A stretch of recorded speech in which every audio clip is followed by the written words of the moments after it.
ഇത് ക്രിയേറ്റീവ് ഹെഡാണ്. ഞങ്ങൾ പച്ചക്കറി മേടിക്കാനുള്ളതല്ല. നമുക്കൊരു കണ്ടന്റ് കിട്ടിക്കഴിഞ്ഞാൽ അത് ഡെവലപ്പ് ചെയ്ത് മീം ഒപ്പിച്ച് ട്രോൾ ഉണ്ടാക്കിയിട്ട് അയച്ചു കൊടുക്കണം. അല്ലാതെ അച്ഛൻ പറയണോടത്ത് വീഡിയോ പോകാനല്ലേ. ഇങ്ങനെയൊക്കെ ചെയ്ത കുടുംബത്തെ എന്താ കാര്യം? കോടിക്കണക്കിന് ലൈക്കും ഷെയറും ആണ് കിട്ടണത്. ഈ ലൈക്കും ഷെയറും കിട്ടിക്കഴിഞ്ഞു കഴിഞ്ഞാലേ വില്ലേജ് ഓഫീസിലെ കരടയ്ക്കാനും പച്ചക്കറി കൊത്തി മുറിക്കാനും പറ്റുമോ?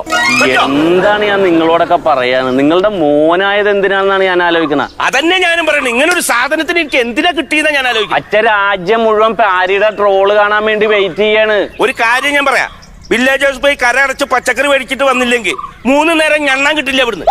അന്റെ പാഠം പഠിപ്പിക്കാൻ പറ്റുമെന്ന് ഞാനും നോക്കട്ടെ. താഴുത നാട്ടുകാരെ കൊണ്ട് അതൊന്നും പറയിപ്പിക്കാൻ ഇറങ്ങിയിരിക്കാം കേട്ടോ. ഈ തന്തയ്ക്ക് തന്ത് പറ്റി. ചിലയിടത്ത് വില്ലേജ് ഓഫീസ്, ചിലയിടത്ത് പച്ചക്കറി. മിണ്ടാതെ സഹിക്കുകയാണ് ഞാൻ. ഇത് കൊള്ളാലോ. ഇതൊന്ന് ടൈപ്പ് ചെയ്തിട്ടൊക്കെ എവിടെയെങ്കിലും ഉപയോഗിക്കാം.